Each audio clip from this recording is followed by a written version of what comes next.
Olá, tudo bem? Mais uma vez nesse momentinho que a gente faz de live para responder as perguntas da caixinha do dia anterior, que são muitas, mas eu sempre seleciono algumas perguntas para que a gente consiga ali consolidar melhor essas informações e deixar elas bonitinhas para vocês no YouTube, tá bom? Vamos começar a responder as perguntas? Vamos lá. Quais são as perguntas da caixinha dessa vez? Bom, Albertino Débora está me perguntando: consigo manter a amamentação voltando a trabalhar? Claro que consegue. Vai exigir um pouco de você, porque também vai depender de outros fatores. Por exemplo, qual é a sua rotina de trabalho, por quanto tempo você vai se ausentar, qual vai ser a idade do seu bebê quando você precisar se ausentar para ir para o trabalho, né? Você também vai precisar conversar bastante com a sua rede de apoio, a quem vai ficar com seu bebê, vai para a creche, vai para uma escola integral, para onde esse bebê vai. Esse bebê vai ficar com um cuidador da sua confiança, alguém que você treine para poder ofertar o seu leite ordenhado de forma segura, para que não use bicos. Então, tudo isso é preciso dessas informações, né? A gente precisa dessas informações para que tudo isso seja melhor calculado. Quanto deixa de leite, por quanto período, se está ou não está na introdução alimentar. Então, é muito importante esses detalhes, mas o que eu posso deixar de antemão é, sim, é possível. É possível, sim. Óbvio que em situações que mulheres têm 6 meses ou mais de licença maternidade é uma possibilidade mais privilegiada, mas também é possível, aqui nós já temos casos, eu tenho uma live no meu Instagram, inclusive, com uma médica pediatra que voltou em menos de 2 meses a trabalhar autônoma e ela conseguiu manter a própria amamentação exclusiva. Ela atendia, colocava ali a bomba, né, de extratora para ficar ali trabalhando enquanto ela também trabalhava e armazenando aquele leite, armazenando e fazendo ali o seu estoque que já tinha sido previamente feito um mês antes de iniciar o trabalho e os afastamentos. Então, ela conseguiu manter, inclusive, ela continua amamentando o seu bebê, que tem mais de 2 anos de idade. Então, a amamentação, a permanência, a persistência, ela é um ato muito ativo da mãe. A mãe precisa querer muito. E, óbvio, todo mundo ao redor precisa ajudar essa mãe a conseguir aquilo que ela tanto quer. Então, às vezes, a gente não tem a melhor ajuda do mundo, às vezes a gente não tem mesmo, mas a gente consegue ali, com as forças que a gente tem, brigar para que a gente tenha o mínimo de apoio, pelo menos, para conseguir ultrapassar aí esses meses de aleitamento materno exclusivo e depois, com a introdução alimentar, poder chegar a pelo menos 2 anos de amamentação, como a OMS recomenda. O que eu recomendo para as mulheres que querem continuar amamentando, mesmo na volta ao trabalho, é continuem muito resistentes e muito teimosas. Vamos ver qual que é a próxima pergunta. Vivi Schmaltz. Ela está perguntando: é possível ensinar a pega correta a todo bebê? É possível. Inclusive, boa sua pergunta, porque quando a gente fala a todo bebê, eu percebo que há em vocês a dúvida de a todo bebê em qualquer idade ou a todo bebê, inclusive os atípicos. Então, é sim possível, em qualquer idade, ensinar qualquer bebê a mamar correto. E é também possível os bebês atípicos aprenderem. Então, eu tive uma consultoria de um bebê que tem uma história de familiares atípicos. Provavelmente ele tinha um padrão, um comportamento de um bebê atípico, com uma certa hipotonia, inclusive, e ele aprendeu a mamar e hoje ele está, assim, uma fofura, porque essa mãe brigou muito e porque essa mãe não se agarrou às curvas. E foi muito emblemático ela não se agarrar às curvas, porque o bebê dela ser atípico, não se enquadrar nas caixinhas da tipicidade, não significa que ele é anormal, que tem algo de errado com ele. Assim como não significa que um bebê fora da curva tem algo de errado com ele. Então a gente precisa mesmo entender que os bebês todos podem aprender. E a gente pode ensinar eles de forma muito individualizada, mas lembrando que o leite materno potencializa tanto as sinapses cerebrais que esses bebês, de modo geral, sempre aprenderão mais rápido do que os outros bebês. Então, sim, é possível ensinar a pega correta a todo bebê. Vamos para a próxima pergunta. Aqui estamos também ao vivo, a live do Insta. Ana Júlia Blue. Ela está perguntando, me recomendaram a amamentação mista. Estou com medo de perder a amamentação. Bom, a gente tem muito esse discurso, né, mega pseudo-humanizado, que tá tudo bem da fórmula, que tá tudo bem fazer mista, ai, que não tem problema. E aí eu me pergunto por que da mista, né? A gente precisa saber muito os motivos do porquê dessa mista. Eles precisam ser motivos, assim, muito bem embasados. E o que eu tenho visto no meu Instagram, até mesmo em outras redes sociais, nas minhas consultorias, e no grupo, nos grupos que eu tenho e vejo e faço parte, é que esse mista não tem critério nenhum. Simplesmente olham a curva do bebê, dizem que esse bebê está desnutrido, essa mãe tem pouco leite, e já começam a iniciar essa amamentação, esse leite de vaca, né, que é o leite da fórmula artificial complementar, simplesmente porque decidiram que aquele bebê precisa de mais, e esse mais a mãe não consegue dar, nem ordenhando e nem direto do peito. Então, o que eu vejo é muito equívoco para iniciar e recomendar a amamentação mista. Mas, se essa amamentação mista foi muito bem recomendada, porque houve um acompanhamento assim de meses, semanas de tentativa de melhorar aquela mamada. Veja bem, eu não estou falando de um bebê que é pesado semanalmente, de um profissional que pesa, mede cabeça, comprimenta e fala, não está ganhando peso. Porque quando eu falo de um bebê fora da curva, eu falo que a intervenção na mamada é a principal. Se eu tenho mais de 90% dos pediatras do Brasil e do mundo sem saber sobre a amamentação, inclusive terceirizando laudos e relatórios de consultoras de amamentação para decidir nisso de fórmula artificial, como que essa pessoa está embasada para dizer que tentou de tudo e que agora essa mista é realmente indicada? Tenham bastante crítica com essa mista, tá? Tenham, vocês. Pergunte por quê. O que foi feito. Maratonem o meu perfil. Vocês vão entender que boa parte de quem disse que fez algo nem sabe o que é para ser feito, não aprendeu e nem quer aprender, tá?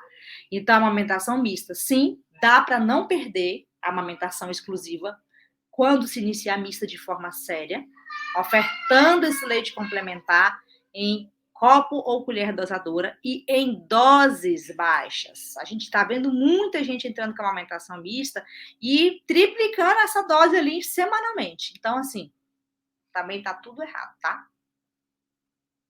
Vamos lá ver a próxima pergunta.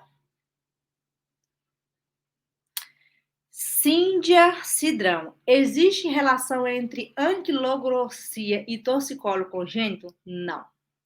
Nenhuma. Não há nenhum estudo sério, robusto, falando que tem qualquer relação.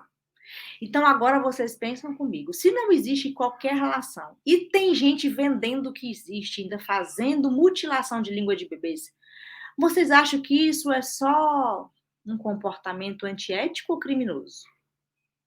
Parem e pensem, tá?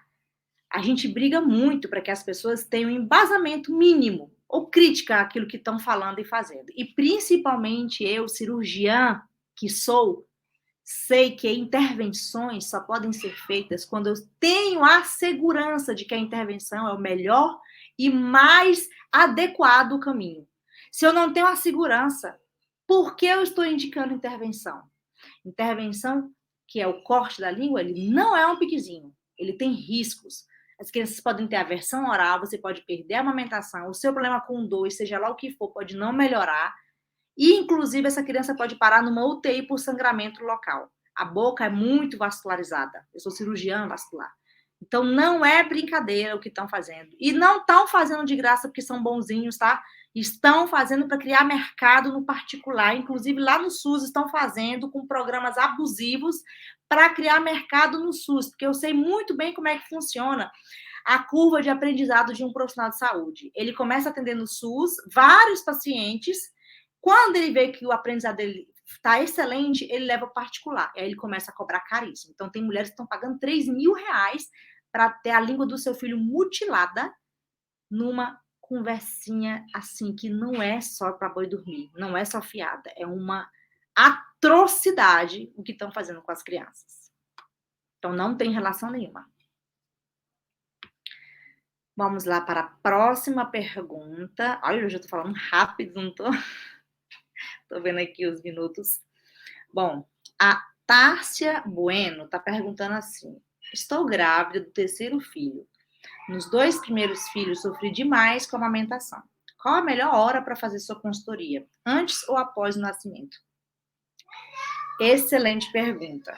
Essa pergunta, sim, ela foi muito boa, porque eu estou nesse lugar de ajudar vocês na amamentação há cerca de 2 anos e meio, quase 3, mas há 1 ano só que eu faço consultoria, né? Porque eu tive o grupo e tudo mais. Então, eu estou ali tentando entender a melhor forma da minha informação chegar a vocês. Eu já fiz consultoria pré-natal para mulheres que não tinham nenhum conhecimento sobre a amamentação e para mulheres que já tinham tido outros filhos, como você, e tinham um conhecimento prévio sobre a amamentação, mas foi completamente enganada no seu primeiro ou segundo filho. E eu vi que há ali uma evolução de conhecimento das mães que já são mães e estão ali fazendo consultoria pré-natal por conta de algo que deu errado na primeira amamentação. Então, há uma consciência naquela consultoria em que é muito mais fácil ela entender algumas informações diferentes de mulheres de primeiro pré-natal com consultoria de amamentação, que parece, assim, ser um lugar muito distante, sabe? Acho que a natureza é tão esperta que ela coloca a gente nessa vibe meio aérea ali na gestação, para a gente também não preocupar com o mundo. É porque esse mundo moderno exige que a gente estude tanto para a gente não perder parto nem amamentação. Mas então eu tenho estudado formas de chegar nessas mulheres de primeira viagem, né, mães de primeira viagem, de modo que elas entendam melhor esse mercado, como elas vêm entendendo bem do parto, né? E têm conseguido salvar seus partos, mas na hora que chega na amamentação, cai do cavalo total. Então, eu acho que é importante, sim, você fazer a consultoria pré-natal. Principalmente porque você tem 2 casos de sofrimento seguidos de amamentação. Então, o padrão de mamada do seu próximo filho pode ser, sim, parecido e é preciso que a gente intervenha no começo. Se a consultoria pré-natal vai resolver o pós-natal sem você precisar de uma nova consultoria, eu não consigo te dizer. Porque o que eu percebo é, mesmo que eu faça consultoria pré-natal, que eu te explique tudo, é no pós-natal, é no vamos ver, que a gente vai ver qual é a dinâmica do bebê, como é que você vai se posicionar, como vai ser a sua consciência corporal de organizar esse bebê no seu colo e aplicar tudo que eu te ensinei no pré-natal. Então, eu deixo esse momento, essa pergunta, para que você decida conforme a tua intuição. O que tu sentir que é melhor, a gente faz. Você pode ficar tranquilo que eu estarei com você nisso. Fernanda Otília está perguntando: sempre dá para identificar e reverter confusão de bico? E tem hora certa para tirar a chupeta?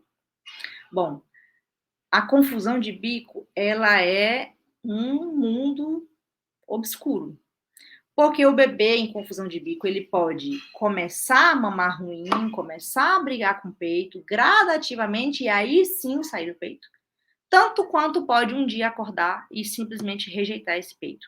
Então é muito difícil a gente dizer que pode fazer o que você vê de diferença, você reverte, porque não é bem assim que funciona. Outra coisa que eu preciso frisar para vocês é que é um risco que não vale a pena, porque a reversão dessa confusão de bico, né?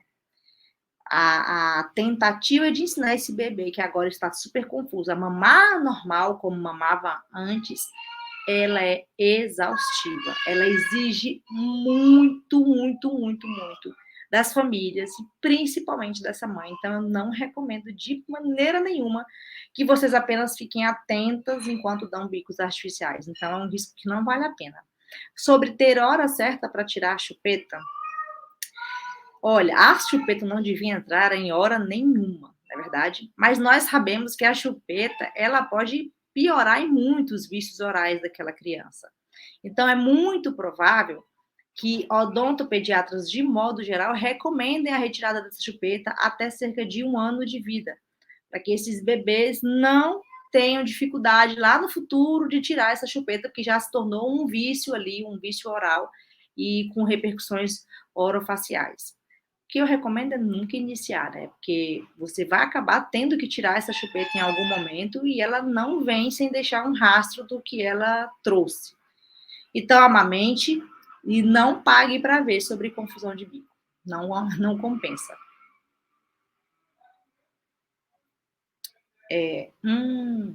Pergunta maravilhosa, gente. Essa pergunta, inclusive, eu preciso muito falar muito sobre isso. Eu preciso chamar pediatras neonatologistas para conversar sobre isso. Porque a Lisa Amorim está me perguntando a complementação na UTI, como fazer. E eu vou falar uma coisa para vocês, que é o que eu tenho assim visto nas minhas consultorias, nas comunidades, é a UTI ainda é um ambiente hostil, violento, extremamente desgastante para os pais, abusivo, autoritário. E é muito difícil que, dentro dos protocolos de cada instituição, particular ou não, as mães consigam fazer grandes interferências sobre como a complementação está sendo dada àquele bebê. Muito difícil. Então, a UTI, eu consigo olhar a UTI hoje como um lugar que a gente precisa sensibilizar os coordenadores, as chefias, os profissionais que trabalham lá dentro, para que eles entendam que boa parte dos seus bebês ali internados, prematuros, estão saindo desmamados da UTI. Eles relativizam demais o uso de chuquinha, eles relativizam demais o uso de sonda-dedo. Então, e botam muito pouco os bebês no peito, quando esses bebês têm indicação de já ir para o peito, e exigem das mães, em alguns lugares que não tem, por exemplo, banco de leite bem estabelecido, uma ordenha que suporte os ml que eles querem prescrever. Isso gera uma ansiedade nas mães muito grande, e esses bebês acabam sendo submetidos a fórmulas artificiais com muita precocidade, o que a gente já sabe, indo e voltando, que é a pior opção para os bebês. Mas tem hospitais, assim, luxuosos em São Paulo, que eu tive pacientes de consultoria, que tivemos que colocar pessoas, assim, de apoio, pediatras de apoio, para ir lá presencialmente, para conversar com os colegas, porque o comportamento com a mãe da equipe, com a mãe, com o pai da criança, estava sendo abusivo, autoritário, violento, porque a mãe estava exigindo coisas simples, como não aceito cortar a língua do meu filho, não quero que dê mamadeira, coisas simples, eu quero que me ensine a amamentar. E aí eu deixo aqui mais um adendo. Houve muito, assim, dessas histórias que eu ouvi e das consultorias que eu fiz, muita reclamação da equipe multi. Eles não sabem, gente. Eles não sabem ensinar uma mãe a amamentar. Então, assim, hospitais luxuosíssimos em São Paulo, que a fono chegava lá, não sabia botar a criança para mamar. E a criança brigava com o peito, obviamente, e não mamou. Então, a gente precisa muito ficar atenta, porque a UTI, para mim, é um lugar de discussão, assim, ampla.